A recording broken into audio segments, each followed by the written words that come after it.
وہ لندن چلا گیا تھا جب یہاں سے نکالا، جی پاکستان جی سے نکلا جی ایوب کے بعد. تو وہاں سے ریسٹورینٹ بنا ایک لی. دفعہ اسکندر مرزا نے یحییٰ کو خط لکھا کہ میں پاکستان آنا چاہتا ہوں، مجھے 1 مہینے کے لیے اجازت دیتی، کیونکہ اس کا ایک طرح سے نکالا ہوا تھا. تو یحییٰ نے اس کو جواب دے دیا کہ ابھی ذرا حالات مشکل ہیں، پھر جب ہوگا تو پھر دیکھیں گے، تو نہ کر دی. تو اس دوران میں شاہ نے بھی یحییٰ کو میسج بھیجا امیجیٹ، شاہ آف ایران، کیونکہ وہ یحییٰ کی بیوی جو تھی نا، اس کی اسکندر مرزا کی جو بیوی تھی وہ ایران کا جو فارن منسٹر تھا زاہدی، اس کی کزن تھی، اس کی بہن یا کزن تھی. تو اس نے شاہ نے لکھا یحییٰ کو. تو یحییٰ کا جرنیل ہوتا تھا پیرزادہ، جو ایک چمچہ، جو بیسیکلی رائٹ ہینڈ مین تھا یحییٰ کا. تو پیرزادہ نے اس کو لکھا شاہ کے جواب میں کہ بھئی وہی چیز جو کہ یحییٰ نے ایکسپلین کر دی تھی، مگر بڑے بھونڈے طریقے سے لکھا کہ سوری وی کانٹ لیٹ ہم کم. تو اس پہ شاہ آف ایران سیخ پا بہت ناراض ہو گیا، بہت زیادہ، پاکستان کے خلاف. In fact that was a breaking time. جب وہ پہنچا تو اس نے فوری برٹش کو کہا کہ وہ بیمار تھا، اور کہا کہ ہی از آور نیشنل. تو اس نے اسکندر مرزا کو ایرانین بنایا. ایک جہاز جب وہ وہاں فوت ہوا تو اس کی ڈیڈ باڈی بجائے پاکستان بھیجنے کے، اس نے پاکستان میں تو کوئی لے ہی نہیں رہا تھا، تو اس نے جہاز بھیجا، اسپیشل ایرانین فوجی جہاز، اور وہ لے کے ایران جا کے اس کو آنرز کے ساتھ دفنایا وہاں. اور ساتھ ہی اس کے بعد ایران نے پھر اپنے تعلقات انڈیا کی طرف پھیلا دیے. اس وقت کے بعد یحییٰ کے بعد پھر یہ انڈیا کے ساتھ، دیکھیں یہ چھوٹی چھوٹی چیزیں کتنی میٹر کرتی ہیں. بالکل چھوٹی چھوٹی ہوتا ہے، چیزیں، بس یہ چیزیں ہوتی ہیں. تو یہ ہوا، اور یہ اسکندر مرزا کا واقعہ ہو گیا. اور باقی آپ کو میں نے بھٹو کا بتا دیا. اور اس میں خاص طور پہ یہ بھی ذہن میں رکھنا چاہیے کہ ہماری جو پاکستان اور یو ایس ریلیشن شپ میں جو ہمارے تعلقات تھے، ان میں 25 سال تو ایسے گزرے جن میں ہم پہ سینکشنز رہی ہیں. یہ ہم نے کبھی اس کی طرف توجہ نہیں دی، اور یہ بہت ہی سیریس ایک قسم کا میٹر ہے کہ ہم لوگ اتنے موسٹ ایلائی ہونے کے ساتھ ساتھ، اور میجر نان نیٹو ایلائی ہونے کے ساتھ ساتھ، ہم ہی پہ ہی سینکشنز لگتی رہی ہیں، اور 25 سال ہم انڈر سینکشنز رہے ہیں. دیکھیں اسرار کے یہ جتنا دھمکیاں آج کل ملتی ہیں آئی ایم ایف وغیرہ کی، یہ 98 میں جب ہم نے نیوکلیر دھماکے کیے ہیں، اس وقت اس سے بھی زیادہ پرابلم زیادہ سخت تھا. اور ہمیں کلنٹن 4 دفعہ تو کلنٹن نے نواز شریف کو ٹیلی فون کیا تھا، اور نواز شریف کے ٹاکنگ پوائنٹس ہم نے لکھ کے، ہمارا بندہ بیٹھا ہوتا تھا جو اس سے ٹیلی فون پہ جواب دلواتا تھا، مجھے وہ پڑھ کے. تو مقصد تھا اس وقت ہم نے انگیجمنٹ امریکہ کے ساتھ کی تھی. امریکہ کو یہ تو نہیں کہا تھا کہ نہیں ہم ٹیسٹ کریں گے. ہم نے بڑے طریقے سے، ڈپلومیٹک طریقے سے ہر چیز. اب یہ اسحاق ڈار ہے، یہ آئی ایم ایف کے ساتھ لڑائی کر رہا ہے، گالیاں دے رہا ہے ہم کو، ٹھیک ہے. ہم نے تو صحافیوں کو تھپڑ مار رہے ہیں. ہاں، ہم نے کوئی ایسی بات نہیں کہی تھی. ہم نے پورے 17 دن انڈیا کے دھماکوں کے بعد 17 دن امریکہ کو انگیج رکھا.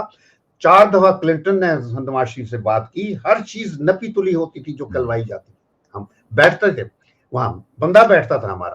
اس کے بعد جو وہ تھا فارن آفس، اکانومی بھی ہم بعد میں جو میرے ڈائلاگس ہوا، ایکچولی اس وقت آئی ایم ایف کا جو پوائنٹ ہوتا تھا وہ ہماری بات چیت کا حصہ ہوتا تھا. اور ہم نے ریلیز کروائی جلدی بعد میں، جو ہیومینیٹیرین ایڈ تھی اور فوجی ایڈ تھی وہ ہم نے ریلیز کروا دی تھی. حالانکہ ہمیں سینکشن فوراً لگ گئی تھیں، اور دھمکیاں انہوں نے دی تھیں کہ تم نے اگر ٹیسٹ کیے تو ہم سے برا کوئی نہیں ہوگا. اتنی دھمکیاں دی تھی. مجھے جب میں چائنا سے واپس آیا ہوں تو مجھے دھمکی آتی تھی کہ کاٹ دیا گیا. میں اوپر جہاز میں جا کے بیٹھا، جمبو جیٹ اس وقت 2 منزلہ ہوتا تھا، تو وہاں وہ میں نے دیکھا، مجھے کسی نے میسج بھیجا نیچے سے کہ جی mister Shamshad you will be burnt alive baked and roasted. سمجھ گیا؟ تو وہ پتہ یہ چلا کہ کوئی بندہ آ کے میرے سٹاف افسر کو، جو سلمان بشیر تھا، اس کو دے گیا تھا کہ شمشاد صاحب کے لیے ذاتی پیغام میں بھجوا دینا. تو اس طرح دھمکیاں مجھے تھی، کیونکہ امریکنوں کو یہ پورا احساس تھا کہ سارا جو کر رہا ہوں وہ میں کر رہا ہوں. کیونکہ جب امریکن ایمبیسڈر کھانے پہ، اس نے وہاں سے 1-2 کانگریس مین بلائے تاکہ ہم پہ پریشر ڈالا جائے. مجھے بھی اس سے بلایا گیا. تو 2-3 بندے ہمارے اس میں مشاہد بھی تھا، ایک ریٹائرڈ جرنیل بھی تھے.